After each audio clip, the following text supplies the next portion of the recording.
Hello everyone, I'd like to welcome you to today's webinar. My name is Lorraine Godwin. I'm the Regional Business Manager for Geosas North American Office. And today's webinar will focus on how to exploit the potential of gravity and magnetic data.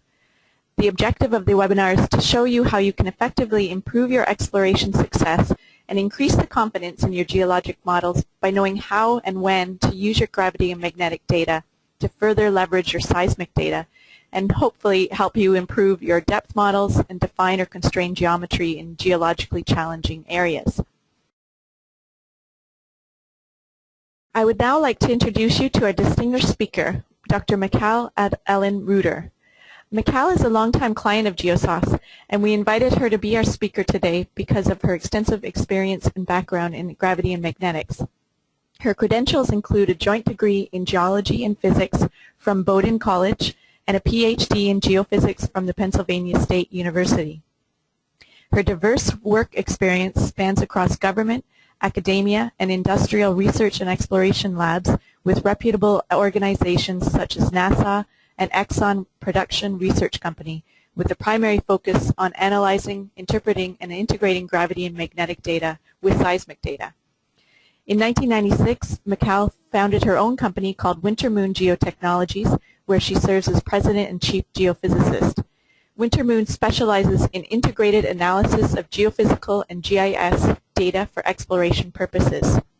Please join me in welcoming Mikal Reuter. Lorraine, thank you very much. It's a pleasure and an honor for me to be here and to be able to participate in this presentation.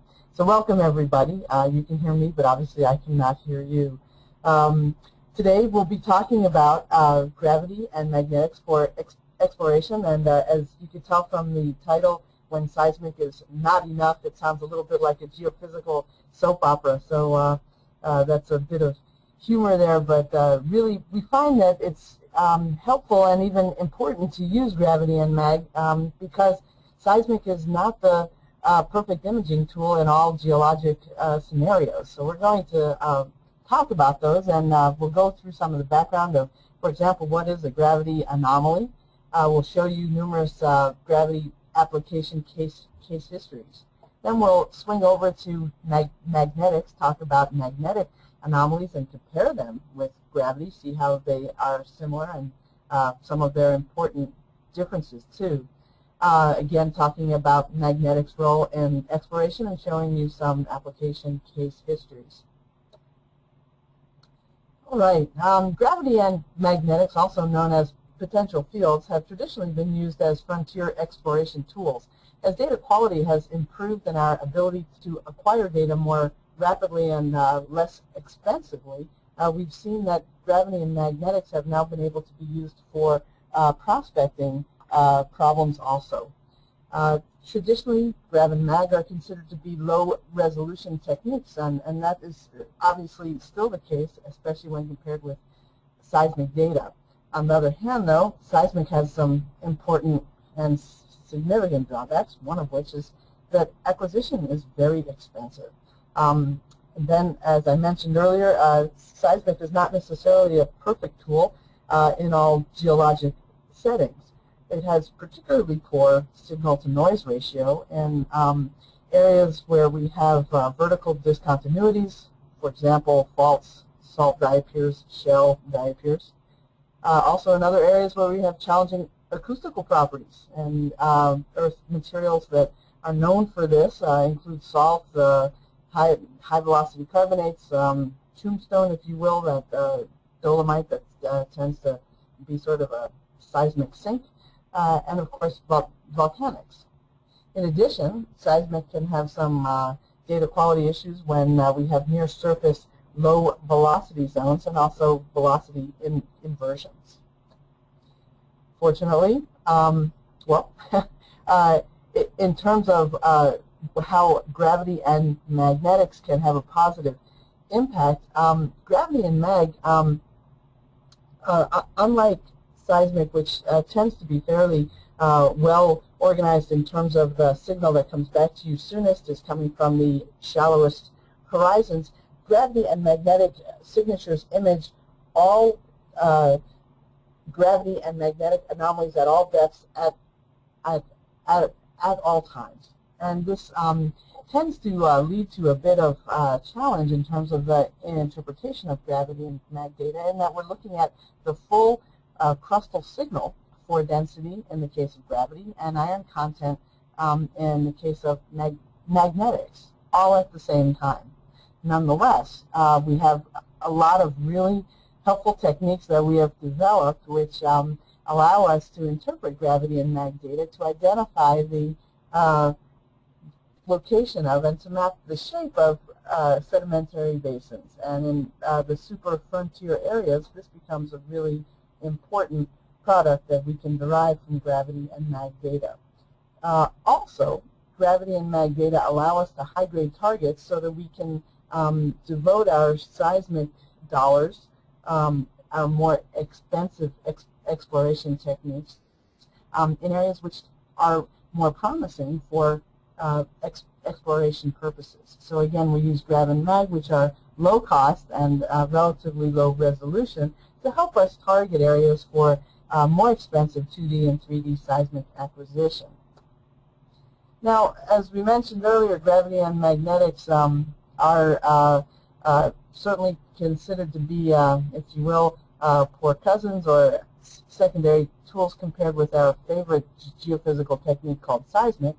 And it's important to recognize that gravity and magnetics will not help you in every geologic scenario. So what we areas where geologic settings where gravity and mag won't necessarily give you much insight would include areas where we have well-behaved layer cake geology. The reason why gravity and magnetics won't give you any further insight into this type of a geologic scenario is that there's no lateral contrast of either density or magnetic susceptibility. Magnetic susceptibility is really a measure of the volume percent of magnetite in a rock.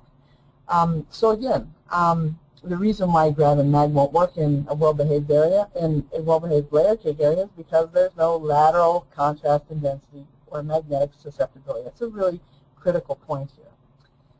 Fortunately, in an area where we do have this flat-lying layer cake structure, acoustic energy is usually easily transmitted and reflected, so the seismic data quality is usually quite good.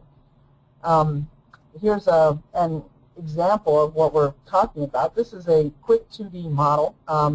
We have in the lower window an Earth model, and we're showing you flat-lying layer cake geology with increasing density as a function of depth. Again, there's no lateral density contrast here. There's no faulting. There's no folding.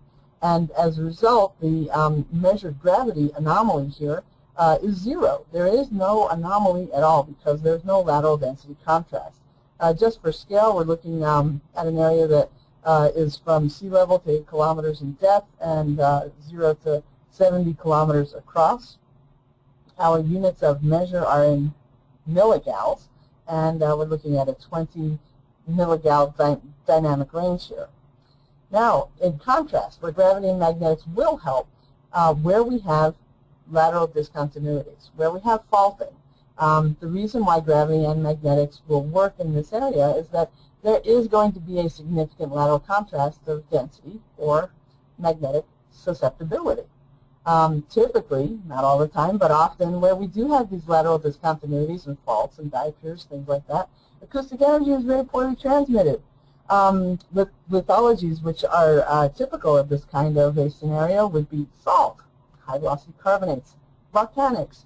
Often it's very difficult to penetrate seismic energy below these types of earth materials, and then we wind up essentially being seismically blind below these horizons. This is where gravity and magnetics can help a lot.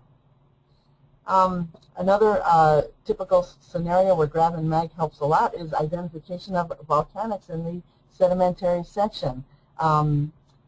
Typically, volcanics are high density and have a lot of magnetite in them, so they will give rise to a lateral contrast in density and magnetic susceptibility. As a result, we'll have a significant gravity and magnetic anomaly. And of course, going back to our traditional super frontier applications, looking at total sediment thickness of basins, identification of the basin depot center, again, getting back to that shape of the container question. And finally, as identification of structural trends, faults, lineaments, basement features, basement character, basement fabric, if you will. And this is, these are the typical traditional applications for gravity and mag. And here's a case of how a lateral density contrast would actually work, giving us a measurable gravity anomaly. Again, we've taken our layer cake geology and we've inserted a normal fault, and we've pushed up the eastern side of the model here. So now we're actually looking at a lateral density contrast, 2.1 against 1.9 in this zone, 2.3 against 2.1, 2.35 versus 2.3, 2.45 against 2.35, and finally 2.5 versus 2.45.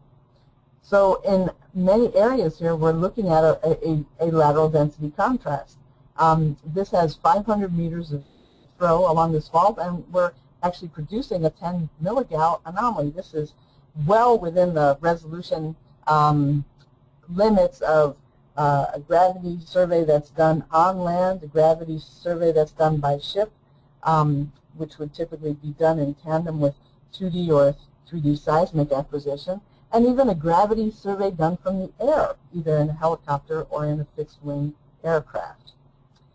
Now, I also want to note here that the positive anomaly is over the denser portion of the model. So on the upthrown part of the on the upthrown block from the normal fault, we have a positive gravity anomaly, and on the downthrown portion of the fault, we have a relative negative anomaly.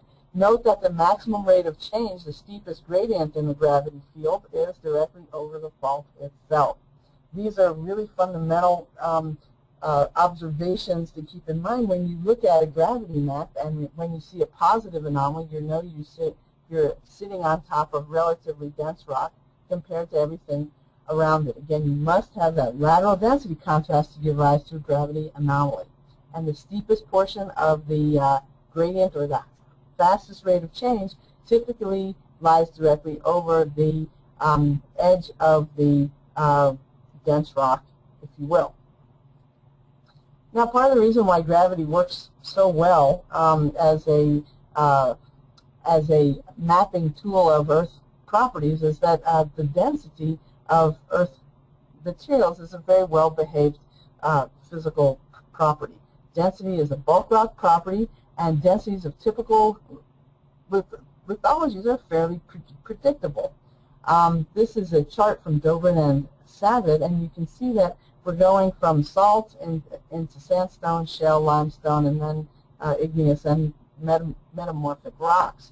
On average, the sedimentary rocks are less dense than the igneous and the metamorphic rocks. You see, however, there's a great range, obviously, in the laboratory measured bulk densities of these rocks.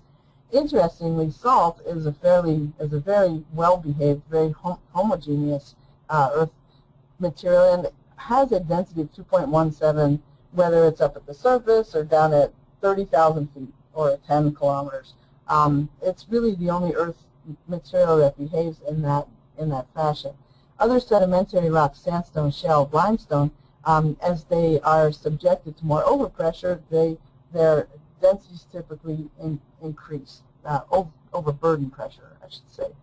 But in general, the salt will be at a relatively constant density at any depth. The sandstone in the vicinity of, say, 2.2 to 2.35. Shales slightly denser, limestones even more dense. The felsic igneous rocks in the vicinity of 2.6 to 2.7 grams per cubic centimeter, and then mafic igneous rocks typically 2.75 and higher. Dolomite, of course, a bit more dense than typical limestone. All right, let's have a look at an example here, looking at a gravity anomaly, trying to understand the volume of salt that might be present. Again, going back to our to our laboratory measurements, we remember that salt is significantly less dense than almost any other typical earth material that we would find in a sedimentary basin. All right, here's a theoretical model of a salt diapir. This is a very non-geologic looking salt diapir, so I apologize for that. We're looking at sea level down to 8 kilometers depth and a 60-kilometer wide model. So we've got layer cake geology intruded by this salt diapir. So we have lateral density contrasts of 2.17 versus 2.3 versus 2.35 versus 2.45. Interestingly, the salt is actually a little bit more dense than the very shallow sedimentary rock here. Nonetheless, we have an overall negative anomaly that is associated with the salt diapir. So let's have a look at some real-world data. This is a Bouguer gravity anomaly map where we're looking at a color code here where we have positive gravity anomalies shown in red, and the most negative gravity anomalies are shown in blue.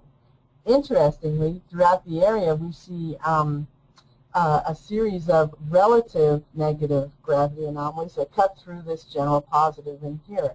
We see, again, this broad red purplish area as the area where we have the most dense rocks in the Earth's crust. So, however, it's not of uniform density everywhere. Recall our earlier model that where we have gradients, we're actually coming off of very high density rocks into some less dense rocks and then going back into more high density rocks. Now, we know a bit about this area. We've studied seismic data in this area, and I'll now show you a seismic profile that cuts from west to east through this area, cutting through some of these positive anomalies and these local relative negative anomalies. Let's see what we can understand from that. Here is the seismic line with some interpretation on it. Now, we do know that this is a salt-bearing basin, so the first thing that we're thinking about with some of these anticlines is that these are salt-cored anticlines. Let's have a look at the observed gravity shown here as the series of dark black dots here. We see some local negative anomalies, and these seem to be correlating with where we have the possibility of our salt-cored anticlines. When we assign densities to these overlying sedimentary horizons, we see that our initial gravity interpretation is certainly not matching the observed data. Let's look at the same model now color-coded as a function of density. You see we have light rocks above our very, very dense dolomite located here in orange, and then below the dolomite we've got our salt diapirs. The gravity response of the geometries and the densities that we've got here is shown again as this thin solid line here. Not a good fit. So let's modify the model and see what we get. We're first going to work on the eastern salt wall. Let's go ahead and add a bunch of salt here, again based on the seismic data quality and character. We think that we might be seeing a lot of shallow salt. Well, this certainly is looking much better in terms of the fit of the computed gravity response to the observed. Now let's turn our attention to the central salt wall. Let's add a bit more salt there. Well, now with all of this salt, and we've even filled in some of this, it looks like we're maybe overshooting a bit. So let's keep on making adjustments here. We'll keep changing things around. We're going to keep the western salt wall as it is. Now we're going to add a little bit more detail, put in a salt overhang in our central wall. Again, we can keep iterating on this model until we get a better fit. Part of the reason why we need to know the total volume of salt is that we're, as you recall from the earlier seismic image, the data quality in the seismic data below the salt is pretty much non-existent. If we can use the gravity to help to get the total geometry of the salt right, maybe we can reprocess the seismic data using improved velocities to get a better image of the subsalt, which is, of course, where our prospect happens to lie. Now, another important thing there is once we get all of these salt geometries right, again, we can figure out what the base of the salt looks like more accurately and then hopefully improve our seismic data quality. This is an important result because ultimately we can use a gravity-constrained Earth model to improve our seismic velocity model. That in turn will give us improved ray tracing, improved pre-stack depth migration volumes, and a higher confidence in the seismic image in depth. Any salt-bearing basin anywhere in the world, whether it's the Gulf of Mexico, offshore Brazil, offshore West Africa, or other areas, we've been using gravity to help improve seismic data quality now for 20 years, which is awesome. All right, let's talk a little bit about different types of gravity anomaly maps. When we were looking at that pretty map that had colors ranging from purple to red on into blue, we called that a Bouguer gravity anomaly map. You'll hear these terms bantered about by your gravity acquisition contractors: free air gravity, Bouguer gravity, isostatic, residual. The free air gravity is the most basic processing that we do to gravity data. It contains the gravity signatures and the gravity anomalies due to lateral density contrasts everywhere within the Earth's crust, all the way down to the mantle and then below. One of the challenges in working with free air gravity data, however, is that it's extremely sensitive to topographic relief onshore and also to bathymetry offshore. The reason for that, of course, is that the lateral density contrast onshore between air and solid Earth is very high.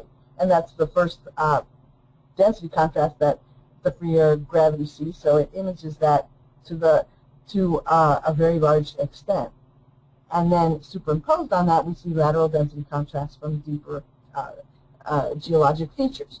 Similarly, with the offshore, the first important lateral density contrast that we see is the contrast between seawater and the mud line, or the mud below the bathymetry. So that, of course, is the dominant signature that we see in free air gravity offshore. Buried in the free air data, as I said, is the information about lateral density contrast below the bathymetric surface and below the topographic surface onshore, but it's hard to recognize. So we do a correction. We call that the Bouguer correction. I apologize, there's a typo on this, so that should be B-O-U-G-U-E-R. My apologies. It was named after a French geodesist, Pierre Bouguer, FYI. The advantage of the Bouguer gravity correction is that we minimize the effect of the density contrast between air and topography onshore, and also between water and the bathymetric surface offshore. By removing or minimizing this gravity anomaly due to topography or bathymetry, we now enhance our ability to image the lateral density contrast in the Earth's crust below the topographic surface and below the bathymetric surface. The Bouguer gravity map is best used for map-based interpretation. So when you guys have a gravity survey done and your contractor delivers to you the free air gravity map and the Bouguer gravity map, or the Bouguer anomaly gravity map, for your purposes of mapping lateral density contrast below the bathymetry or below the topography, I would suggest that you work off of the Bouguer gravity anomaly grid. Then finally, your acquisition contractor may go even further and calculate for you an isostatic residual. This is taking out the effect not only of the topography onshore and the bathymetry offshore, but also it removes the effect of any changes in crustal thickness. Believe it or not, as the isostatic response of the Earth's crust, as we need thicker crust to hold up our highly mountainous regions, and we have thinner crusts under oceanic crust for thinner crust in the region of oceanic crust, for example, because it's more dense, and also the bathymetry is deep. These effects give rise to long wavelength gravity anomalies. These long wavelength gravity anomalies, which reflect changes in crustal thickness, are present in the Bouguer gravity anomaly grid. So when you look at a Bouguer gravity anomaly grid of an entire continent, you'll see long wavelength gravity signatures coming from areas where we have relatively thick crust, where the dense mantle is deeper. We'll have a negative anomaly. Where the dense mantle is more shallow, we'll have a positive anomaly. So as you can imagine, when we look at continent-wide gravity maps, we are often not that interested in mapping the thickness of the crust. We're more interested in mapping anomalies which are associated with lateral density contrast within the crust, which are associated with exploration, geologic targets. So it's nice for us to remove the effect of the crustal thickness changes. This is what the isostatic residual does. Let's look at a couple of continent-wide gravity anomaly maps now. This is the Bouguer gravity anomaly map for the conterminous United States. In as much as it's Bouguer, we know that the effect of topographic relief has largely been removed. So when we look at the Rocky Mountains, we don't see a bunch of positive anomalies associated with topographic relief. In fact, you can see a broad negative anomaly, which is due to the fact that we have extra thick crust underlying our Rocky Mountains.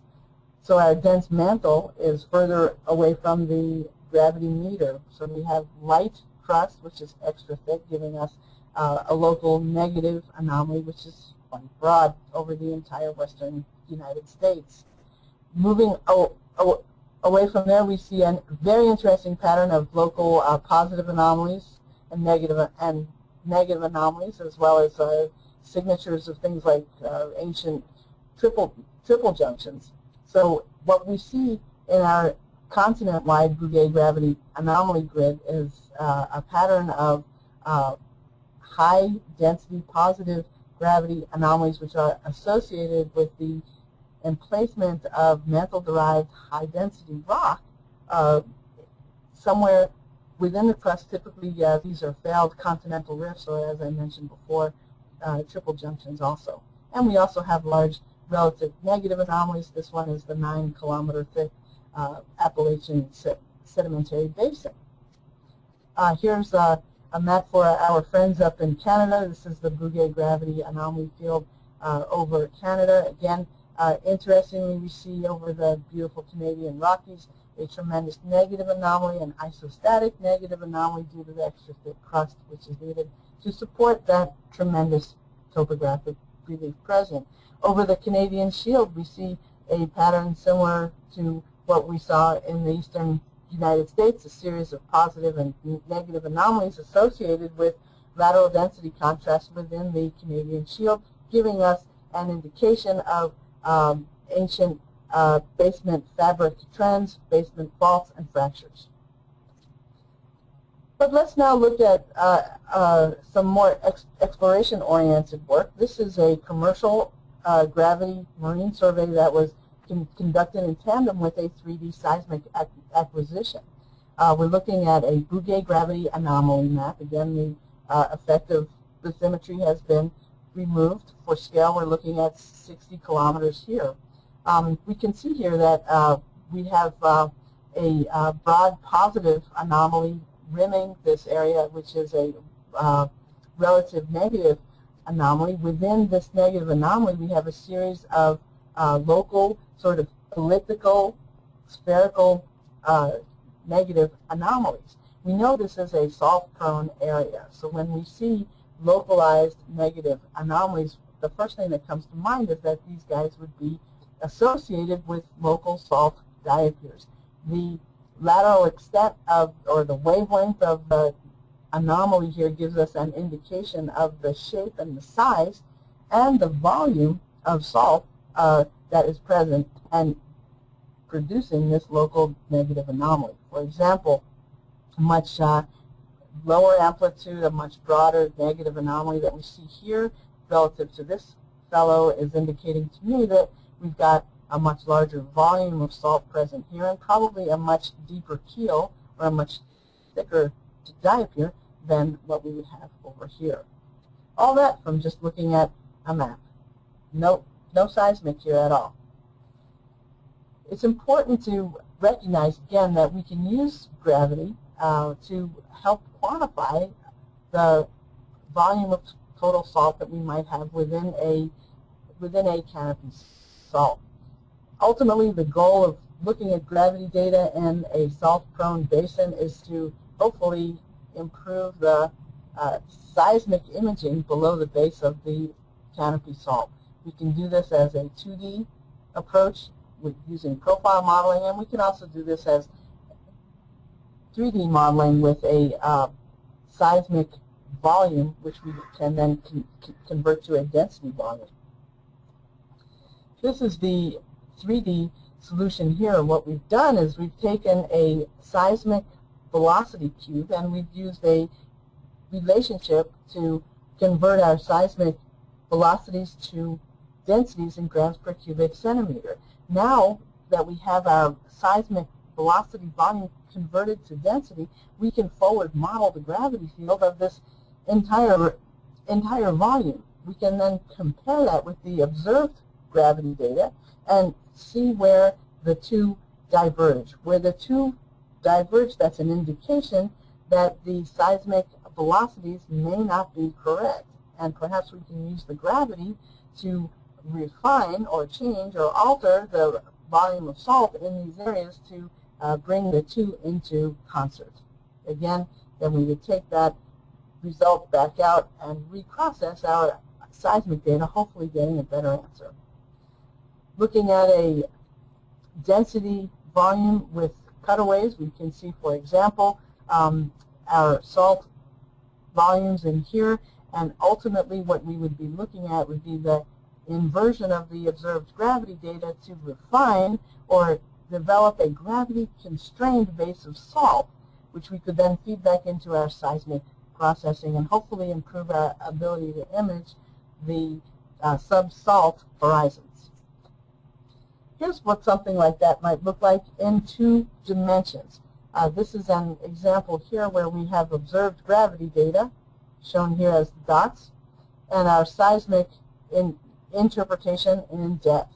Here we've got a salt canopy, a keel. This is the minimum possible volume of salt that we think we might have in our keel. And here we have a mother salt, if you will, or our autochthonous salt. Of course, that is what's feeding the salt canopy up through this keel. Geologically, the question is, where can we put this well? Here we have the same model color-coded as a function of density, so you can better image what's going on in terms of a gravity sense. With this minimum volume of salt in our keel, we probably want to drill the well closer into the keel itself. This is where our prospects lie, where potential hydrocarbons would be trapped up against the salt. However, what we're worried about is that the keel may not be this thin. What if the keel is much, much broader? If we drill here and the keel turns out to be much broader, we'll never get out of the salt and we'll miss our target. So we use gravity to see if we can get a gravity-constrained volume of salt in our keel. In this case, with the minimum volume of salt, our computed gravity response is shown here as the solid line. You see that the gravity model thinks we have more mass than the observed data actually indicate. So this is telling us that that we have too much high-density sediment at the expense of salt. We know that the minimum salt keel interpretation is not correct. Now, what about the maximum? What about the worst case? What if our keel is super wide? Well, here's the gravity response of the super wide keel. you can see now we have a theoretical or a model gravity response that is more negative than that of the observed data. This is an indication we have too much salt present. So we have to go, now that we've tested the minimum possible volume and the maximum possible volume, we know that we're somewhere in between. So we go with our tried and true Goldilocks method. That's a joke. And we take our keel back somewhat. Again, it's not a perfect fit, and it's really a proof of concept here. This is an indication that our gravity is telling us that we have a keel that is not as narrow as the minimum case, certainly not as wide as the maximum case, but somewhere in between. You may be wondering, can we use the gravity to really get the shape of this keel right? We'll have a better shot at getting the gravity to tell us a little bit more about or a more exact estimate of what this keel would look like if we begin to look at the gravity gradients, at the rates of change of the gravity field in the vertical sense and in the horizontal sense. So yes, we can get a more detailed image of the shape of this keel. A lot of that is driven by the data quality. All right, let's change our gears now and talk a bit about magnetics. Magnetics is a very effective tool for imaging total sediment thickness. It's much less sensitive to things like total thickness of the crust, so the sediment basement interface becomes a really good target. Another effective use of magnetics is identifying the presence of volcanic rocks within the sedimentary section. High-resolution modern aeromagnetics are very effective for imaging shallow faulting along which we have hydrothermal alteration and generation of exotic magnetic mineralogies. As all of you know, iron constitutes a significant volume of Earth's composite composition. Iron in its most magnetic phase, which is magnetite, is present largely in the outer core and in the Earth's crust. And this is actually a picture of a meteorite, which is like 98% iron or something like this. So this would have a significant magnetic signature without a doubt. It's important when we look at magnetics to begin with first principles so we can understand what's going on. The Earth actually has three different magnetic fields: the internal or the core field, the external field, which is way out beyond our atmosphere, and the crustal field. The crustal field is what we're interested in for geologic mapping and for hydrocarbon and mineral exploration. When we do a magnetic survey, we put a magnetometer typically in an aircraft or on a boat, and as the boat or the aircraft traverse across the Earth's surface, we measure the magnetic field. We don't measure only one, we measure all three at the same time. So if we're interested really only in the crustal field for exploration purposes, we've got to understand what these two other fields are so we can get rid of them. So let's have a look at those. The first one is the core field. This by far is the most powerful of all of the three. It is generated by the liquid or molten outer core, which is very iron-rich. These are charged particles in motion. Anytime you put a charged particle in motion, what do you get?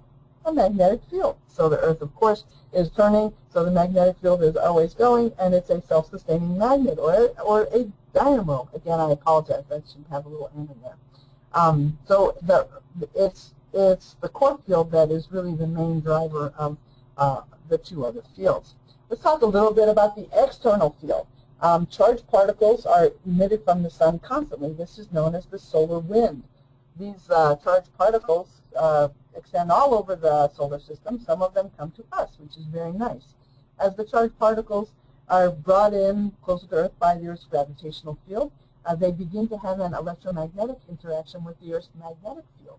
This gives rise to a highly time variant on the order of minutes even, magnetic field that resides outside of our core field lines of force, and this is the external magnetic field. The external field, as I mentioned earlier, varies on the order of minutes, and its strength changes from 0 to 2,000 nanoteslas every day. So it's, again, very time dependent, and it's also impacted not only by the pretty much constant solar wind, but also by solar flares and solar storms.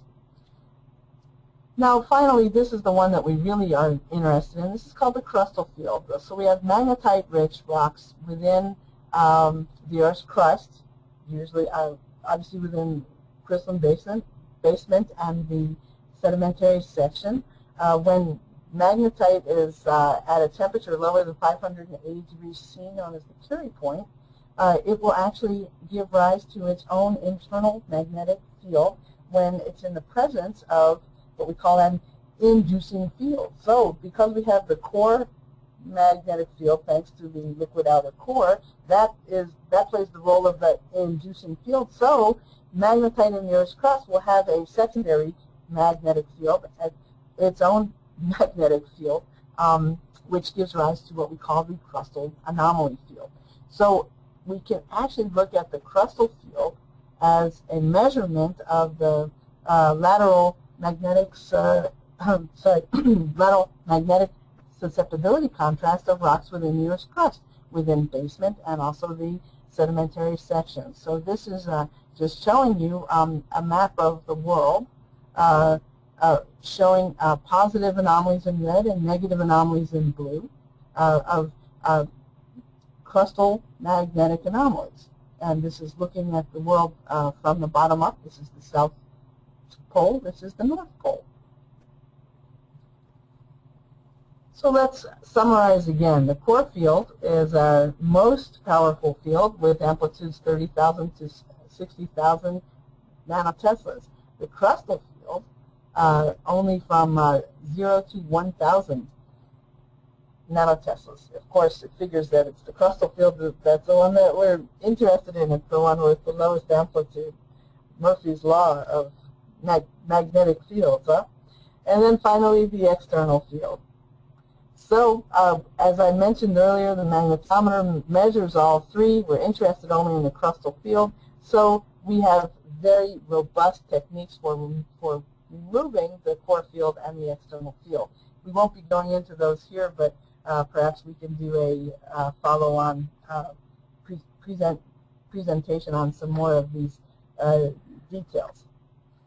The crustal magnetic anomaly field is what explorationists are most interested in because it gives us information on basement structure, basement lithology, presence of basalt or volcanics within the sedimentary section, and also magnetization along shallow faults.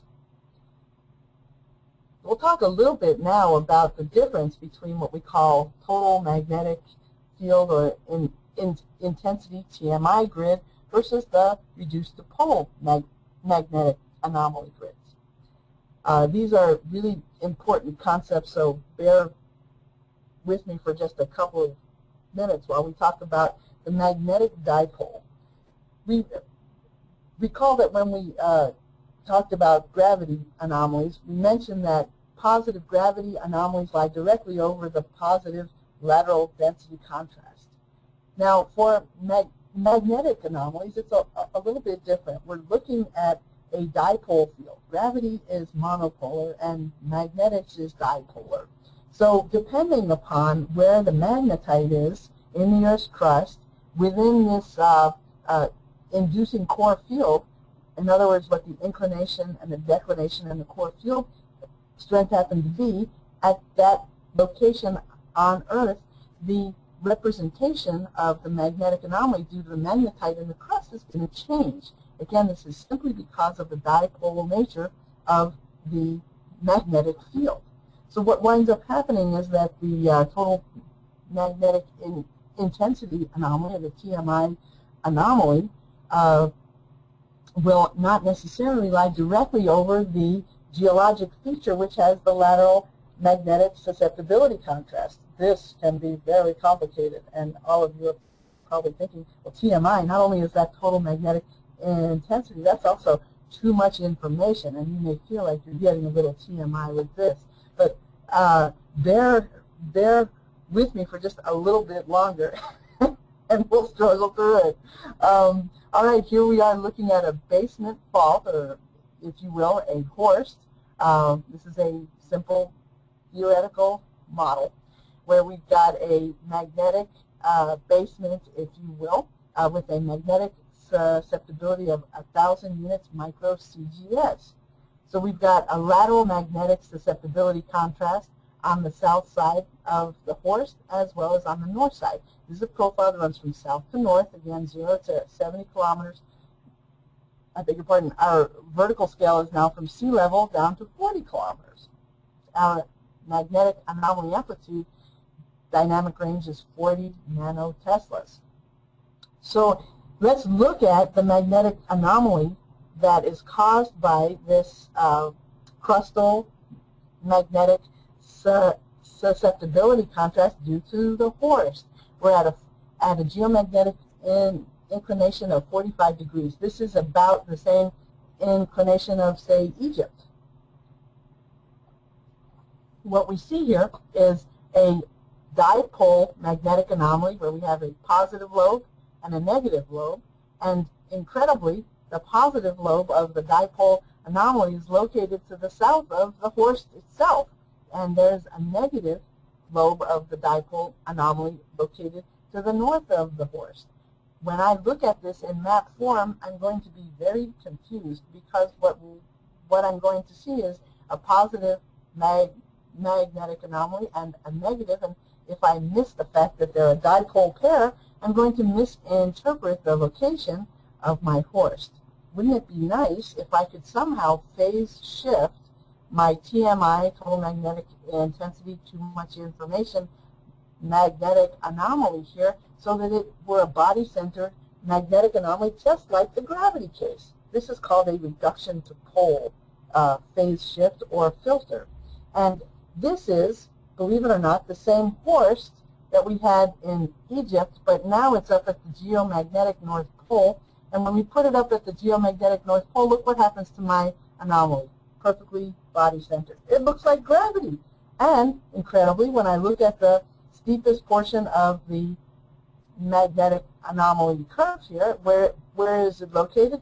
Directly over the edges of my anomalous magnetic susceptibility. Again, I have a magnetic anomaly because I have a lateral magnetic susceptibility contrast. So always we want to do what's called a reduction to pole, a phase shift to pole. Here's the magnetic anomaly at 45 degrees, and here it is at 90. What does this look like in map form? Here is a theoretical horst block well, actually, in this case, this was not a horst block. This was all the same depth everywhere, but I had more iron-rich rock over in this purple square here. So within the purple square, I have more iron-rich rock. So I have less iron-rich rock around it and more iron-rich rock within my purple block. Again, at 45 degrees, when I have this in Egypt, I have a positive magnetic dipole on the south side of the anomaly, a negative magnetic dipole on the north side. I'm not happy with that because if I forget that it's a TMI anomaly and I'm at 45 degrees north, I will perhaps mismap or misinterpret the location of the iron-rich basement to be farther south than it actually is. To be on the safe side, what I'm going to do is perform a reduction to pole filter, an RTP filter, and now, of course, I have a perfectly body-centered positive anomaly, just like the gravity case. Makes me much happier. All right, now part of the reason why magnetics is really effective in mapping total sediment thickness is that the magnetics typical magnetic susceptibilities of rocks we tend to find in basement, like metamorphic and igneous rocks, are much more magnetic, have a much higher magnetic susceptibility than sedimentary rocks. This is again from Dobrin and Savit. We see that the sedimentary rocks are typically lower than 100 and even often much closer to 0 in terms of their magnetic susceptibilities. The igneous and metamorphic rocks are in the hundreds and more often in the thousands. So this dramatic magnetic susceptibility contrast makes it really easy to image where the sediments stop and the basement begins. Now let's have a look at a nice example here where we're looking at the possibility of having volcanics within the sedimentary section.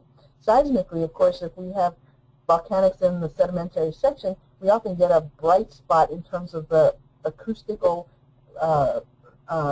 properties of the feature. So that can look like hydrocarbon as well. Magnetics are extremely diagnostic for being able to tell the difference between whether the bright spot is hydrocarbon, which has a magnetic susceptibility of practically nothing, or volcanics, which will have a magnetic susceptibility in the thousands. Here's an Earth model that we've built. The observed marine magnetic anomaly is shown as dots, and the calculated magnetic response of our model is shown as a solid line. We do have a well in the area. We know that this well has encountered volcanics, a total thickness of 250 meters of them at this depth. So the question is now, can some of these other relatively bright spot anomalies observed in the seismic data, could these possibly be volcanics? So our model is shown here, and again, we're using the seismic data to help us identify the areas where we think that we might have bright spot anomalies, and we're trying to tell the difference between whether they might be hydrocarbon or volcanics. So as we change our model around and we add more volcanics to our model, we can see that the initial model, which had a minimum possible volume of volcanic rocks within the sedimentary section, really doesn't seem to fit at all. So when we go ahead and add in our volcanics, we're able to get a much better fit. And the optimistic news here is that at least for a part of our area, it does seem like the seismic bright spot could possibly be a lead or a prospect, although certainly we recognize that this is not an area that's completely devoid of igneous material within the sedimentary section.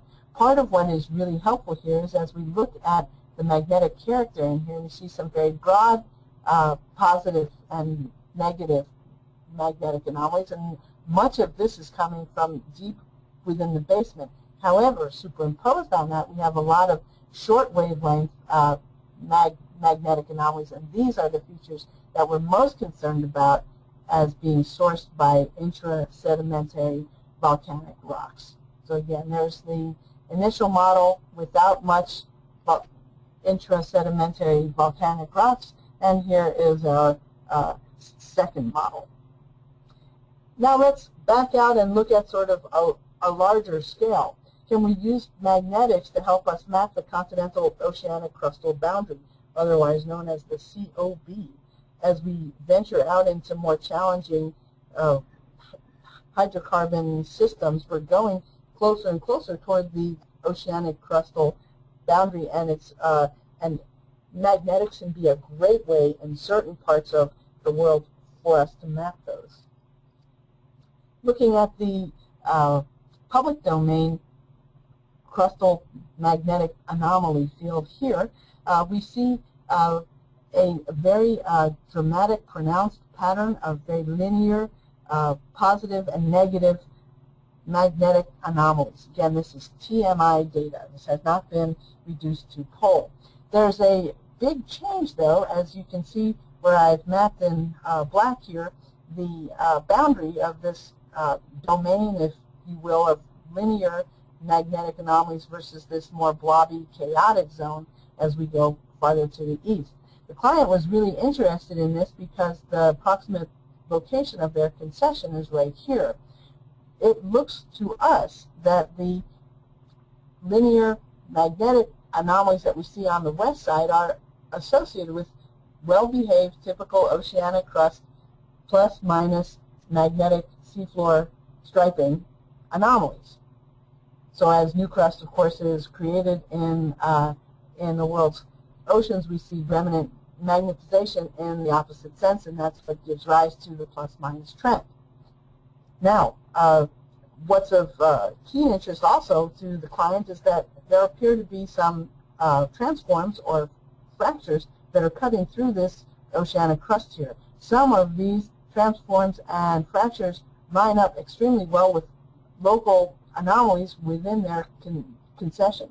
What they're worried about is that some of these transforms or faults may continue or at least jostle some of this transitional or continental crust that we see east of my interpreted COB boundary. So if these transforms are still active or still exerting some type of stress or fracturing or faulting well into the transitional or continental crust on the eastern side, there's a strong possibility that we could have some magma, leakage, volcanism, something like this going on the eastern side of this boundary here. Now when we look at the bathymetric data, we see that our boundary here between oceanic crust and transitional / continental crust is following this continental, this base of the continental slope very, very well in the southern part of the area of interest. As we go farther to the north, however, we see that the base of the continental slope takes off in a due north direction. And we would not necessarily be able to interpret the COB properly if we were just trying to map it directly off of the base of the continental slope. So this is a great example where it's really important that you have a look at all of the data sets that you have access to, not just bathymetry and not even just gravity. Looking at gravity and bathymetry and the magnetics together will give you a better answer.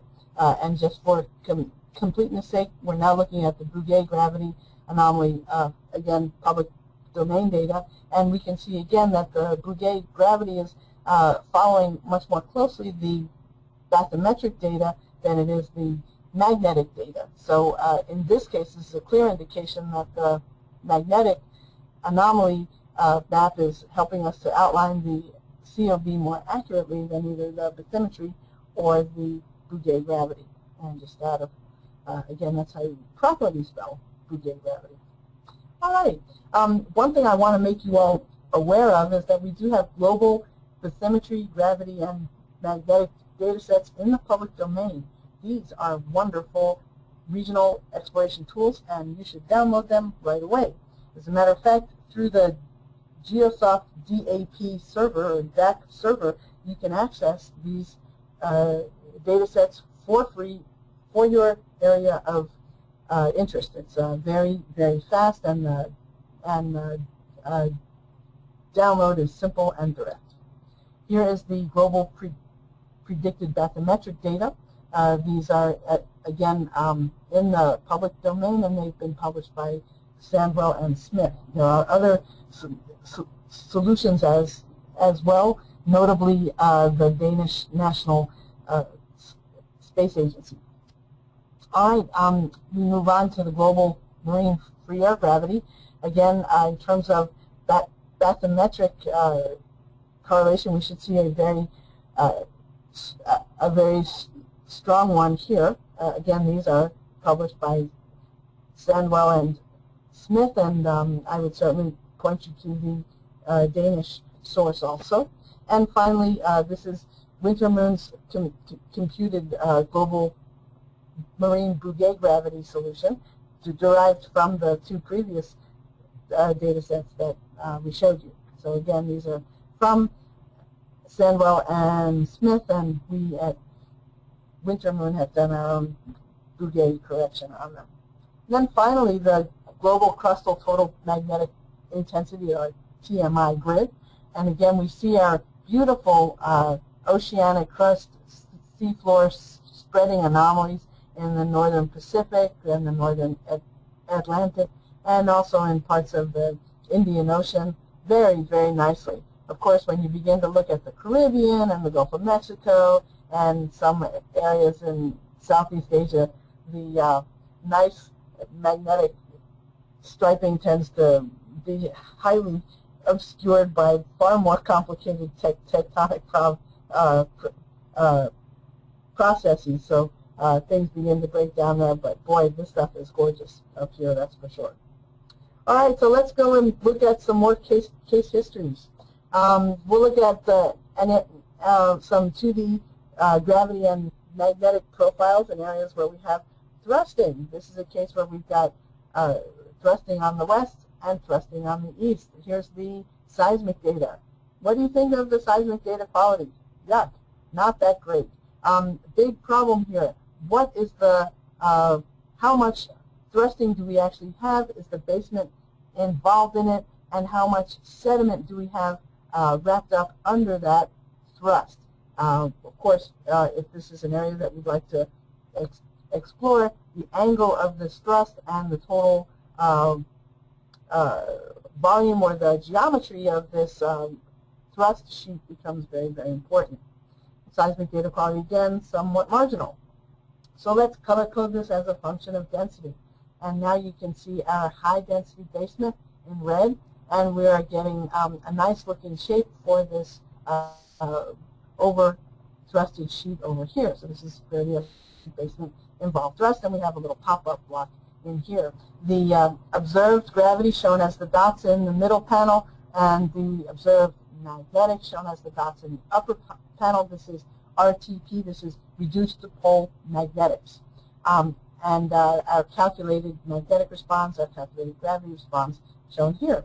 So let's color code the model now as a function of magnetic susceptibility, and we see that we have a basement of different magnetic susceptibility, which is part of this thrust sheet over here relative to these other basement blocks here.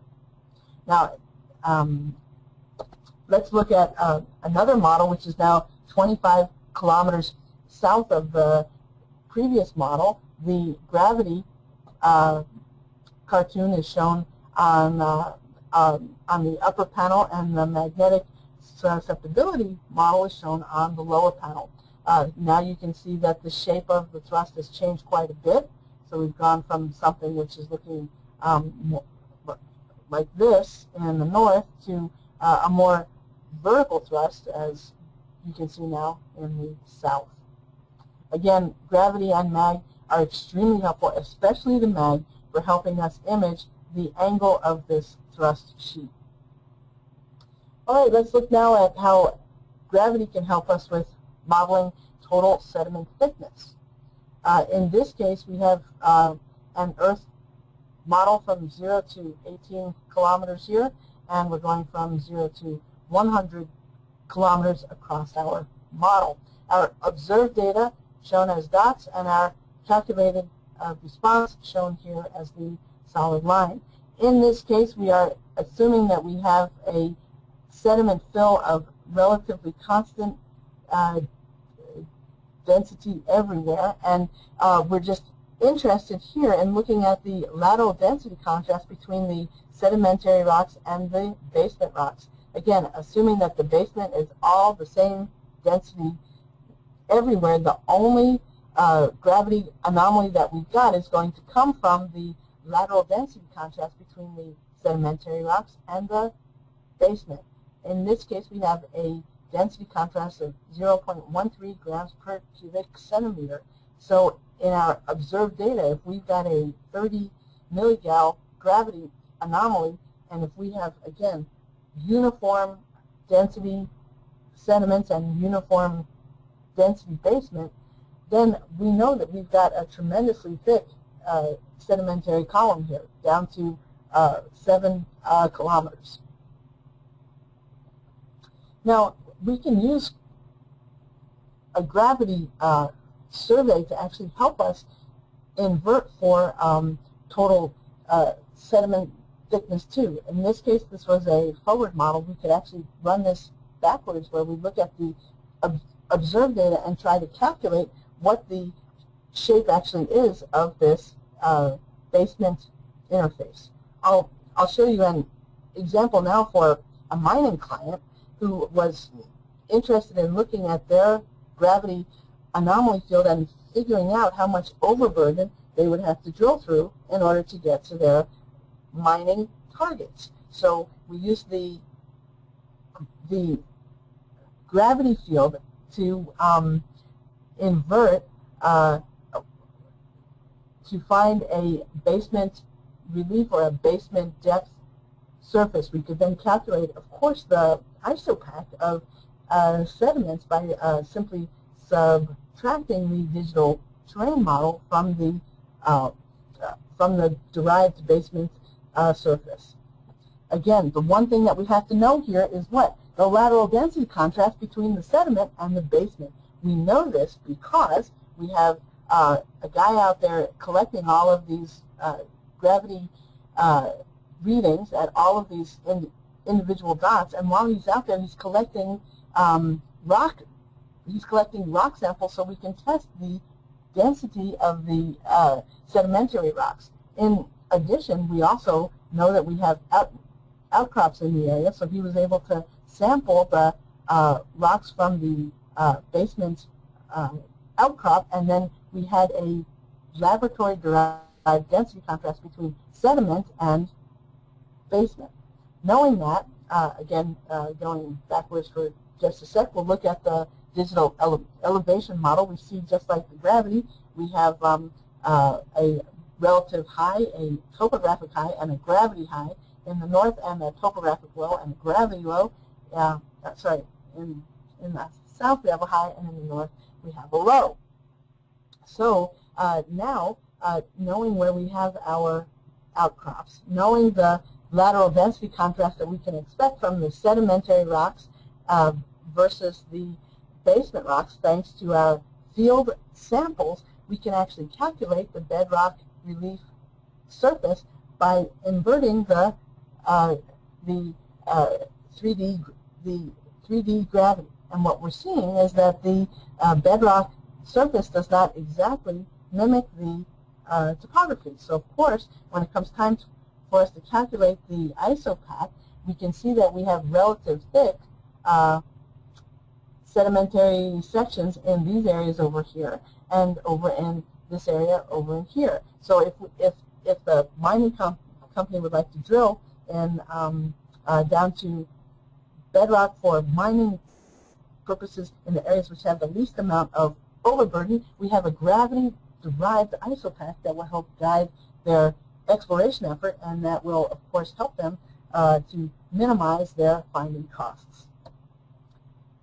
Okay, there's a couple of other topics that we'd like to cover in the 10 minutes that we have left. I mentioned out at the outset that gravity and magnetic data image lateral density and magnetic susceptibility contrast through the entire crust. So what we wind up with often is a very complicated gravity or magnetic anomaly grid, which is imaging long wavelength anomalies which are sourced from very deep-seated crustal tectonic processes, and then relatively short wavelength gravity and magnetic anomalies which are sourced from shallower, more exploration-oriented geologic sources. So there are techniques that we use to help filter the gravity and magnetic data, which enable us to focus on the signal that we're interested in. If we're doing exploration, most of the time we're more interested in looking at the signatures that are coming from the shallow part of the crust, not from the base of the crust. So what we'll spend some time now talking about is how we do what we call regional versus residual separation. What I like to say is one person's signal is another person's noise. So if you're more academic, you might be more interested in what's going on in the lower part of the crust, and if you're more exploration-oriented, maybe you're more interested in what's going on, usually, in the shallow part of the crust. So two primary goals of the filtering techniques that we'll be talking about, regional versus residual separation, basement versus sedimentary gravity signatures. This helps us to isolate salt and shale that we might want to look at. You've heard, I'm sure, of wavelength filtering. These are bandpass, low pass, and high pass. In some cases, these can give you some results which are a little bit tough to interpret, so you do have to exercise a little caution. We also have swingtail or Wiener filters, upward continuation residual filters. These are my favorite currently, and then polynomial surface filtering. The other primary goal of filtering is to identify the edges of the geologic sources of the gravity or the reducible magnetic anomaly. So we call this edge enhancement, and typical techniques that we use here are directional derivatives, vertical derivatives, tilt derivatives, analytical signal, and horizontal derivatives or maximum horizontal gradient filters. So here's an example of some regional residual separation. Here's the total field Bouguer gravity anomaly grid for the southern Greenland and eastern Canada area. So you see we have positive anomalies in red and negative anomalies in green and blue. Interestingly, as we look at the regional component of these anomalies, you can see that a lot of the detail that we have in the total field winds up being smoothed through. When we look at the residual, however, we see that whereas all of this area is looking like a strong positive anomaly, when we look at the residual here, we can see still a lot of the same character, but we've been able to take away some of that overwhelming red positive signal that was sort of masking a bit of the detail, which we can now see very easily here. A really important thing to keep in mind is when we are thinking about filtering data, we want to not introduce any spatial artifacts. Anything that we're seeing in our filtered data, we should be able to go back to the original grid and find evidence for the features that we're seeing here that we might want to interpret as being bona fide anomalies in our input grid. So this hopefully is a little bit easier for you to look at than this grid over here. Pardon me. So now we'll look at a couple of high-pass maps, and we can see here that as we get to shorter and shorter wavelengths on our high-pass maps, this is a 100-kilometer high-pass and a 50-kilometer high-pass, we've begun to get into the, if you will, wormy spaghetti look rather than the geologic look. This is the upward continuation residual, and this is the 50-kilometer high-pass. I trust this map a lot more than I trust this, in that here I can look at these anomalies and still find them over in the input grid. I'm not sure that I can do the same with this 50-kilometer high-pass map. So here's an example of how removing the regional signal will help us to image some of the target, for example, salt diapirs that we're interested in. This is a commercial quality land gravity survey in a salt-prone area. We have 1 milligal contours posted, and our horizontal scale is shown here. We see a lot of local negative anomalies in here, and we think these guys are probably associated with salt. Well, truth be told, there's a lot more in terms of local negative anomalies. Let's have a look at our residual gravity anomaly. All of these areas which are shown by these black arrows are a lot easier to identify in our residual gravity anomaly grid than they were in the original. Here's the original, here's the residual. So again, the purpose of doing this regional residual separation is to help our eyes see signal that's present in the total field, but hard for our eyes to recognize because there's a lot more long wavelength signal that's obscuring it. Okay, and we're going to hop over this because we're beginning to get a little short on time, and we'll just jump right over to highlighting edges. The two most popular tools that we use are both directional derivative filters and the vertical derivative filters. Colleagues also like to use the horizontal derivative or the maximum gradient also. Coming on with more popularity these days are the tilt derivative and the analytic signal. A directional derivative is really nothing more than a sun-illuminated or a color-draped map.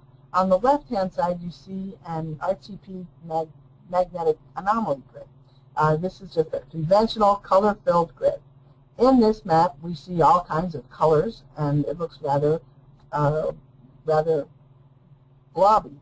When we illuminate this from the northwest, we see all of a sudden a tremendous amount of linear features, fractures, faults, basement discontinuities, zones where we're clearly looking at lateral magnetic susceptibility contrast within the basement.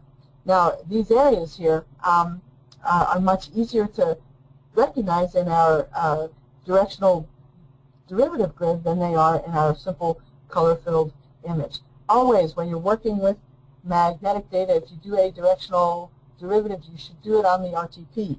And when we think back to the dipole problem, you'll begin to see why I'm really emphatic about that. I should point out, too, anytime you're doing any regional residual separation on magnetic anomaly maps, always make sure, again, to operate on the RTP grids for sure. And now our last example here is just showing, in this case, a theoretical gravity anomaly. We see the outline of the, lateral density contrast here in green. So we have a body-centered positive gravity anomaly around our positive lateral density contrast grid. When we calculate the first vertical derivative of the gravity map, we get this map over here, and the zero contour shown here as a black outline is nearly identical with the edge of our theoretical location of the lateral density contrast. So it's quite nice when you do the first vertical derivative. If you simply map the zero contour of that, you'll get the approximate outline of the edge of the geologic source of the gravity or the RTP magnetic anomaly. And then similarly, if we go ahead and look at the maximum horizontal gradient of the gravity anomaly, we get a positive in the maximum horizontal gradient directly over the edges of our geologic source of the gravity anomaly. And what this looks like in profile is shown over here, where we have our input anomaly, either the RTP or the gravity shown in red, and the first vertical derivative of that is shown in blue, and the zero contour or the zero crossing happens to correspond exactly with the edges of the source of the anomaly. Alternatively, if you would prefer to look at positives right over the edges of the source of the anomaly, you can look at the maximum horizontal gradient, which is shown here in green. So we have the positives directly over the edges of the source, or if you would prefer to look at the zero contour, you can look at the first vertical derivative. And here's an example of this. We're looking at RTP at a high resolution RTP aeromagnetic anomaly grid over here, where we have strong long wavelength, high amplitude positive anomalies which are sourced within the basement, and then superimposed on those we have magnetite-rich sand channels, which are only in the uppermost couple of hundred meters. So we have sedimentary magnetic anomalies, again due to magnetite in sand channels here, and it sort of looks like a bunch of worm patterns, or crawling patterns through this anomaly mapping here, superimposed on these basement sourced high amplitude magnetic anomalies. When I calculate the first vertical derivative, which is shown over here on the right-hand side, we see that this now highlights extremely nicely for us the edges of all of the sedimentary anomalies. Again, all of these magnetite-rich sand channels really pop out very, very nicely. If I were to draw the zero contour here, it would lie between the purple-red and the blue. So it would be a very nice, sharp-looking edge, and that would very accurately outline the locations of these magnetite-rich sand channels. Again, that's evident here too, but if the first vertical derivative makes it easier for you to map it, then by all means, filter away. Okay, what we've learned today is that gravity and mag are important geophysical tools for imaging regions where we have lateral contrast in either density and or magnetic susceptibility. If we have layer cake geology, gravity and mag won't give you any anomaly.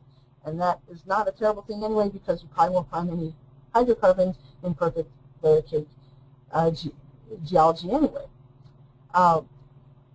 One of our challenges is that potential fields sense these lateral contrasts within the complete crustal column. To aid us in looking at potential field anomalies of exploration interest, we apply filtering to help to identify the signal of highest interest for us. Very importantly, we can build crustal models of density and magnetic susceptibility, which help us to constrain our geologic understanding and ultimately to improve our seismic data quality. As a result, this lowers our exploration risk. So I want to thank you for joining us today, and for those of you who still have time and interest, I would be very happy to field any questions that you have. Thank you very much. Okay, you should all be unmuted now, so if anyone does have questions, please go ahead. Yeah, hello, this is Adriana Mantilla from Repsol Madrid. Hi, Adriana. I have a question. Yeah, hello. I have a question regarding to the resolution of the gravity data. What resolution of gravity data do we have to perform 3D inversion for sediment thickness? Thank you. That is a really excellent question. Adriana, as you can imagine, with respect to resolution for both gravity and for mag, we get what we pay for. Typically with gravity data, if we're going to do some inversion for sediment thickness, we would probably not want to use only the public domain data. The public domain data just does not have the spatial resolution or the accuracy to give us a good estimate. If we can afford to survey an area in detail, like for example, if we have a ship going out to collect 3D gravity data and 3D seismic data, and we can piggyback a gravity meter on the ship, the data quality is excellent. The line spacing is very, very close. So I think in terms of resolution of total sediment thickness off of a 3D survey, we're looking at very, very good accuracies, provided we have some insight into the density contrast between the total sediment column and the underlying basement. In that case history that I showed you, that was a nice, easy example because we had basements outcrop in certain areas, and then we also had sedimentary rocks there too, and we had somebody out in the field who could actually collect them, and then we could do laboratory measurements. A big question that we often have, Adriana, with regard to in inverting for total sediment thickness is what is the average density of the sediment column. If you have some confidence in that, I think we can get that right.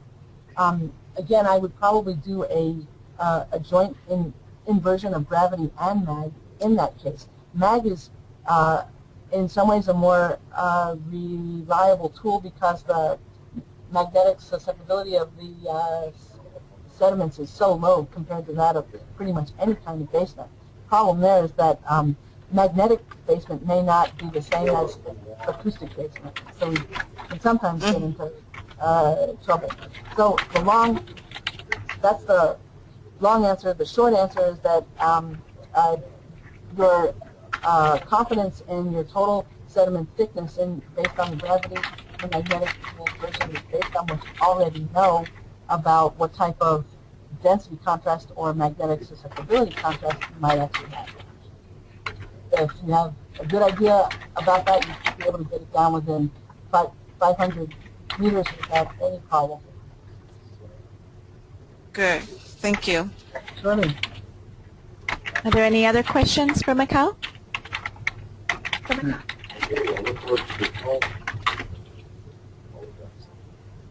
No? Well, thank you. If you do have any further questions, please feel free to contact us, and we'd be happy to answer your questions. Again, on behalf of Geosoft and Mikhail, we thank you for your time today.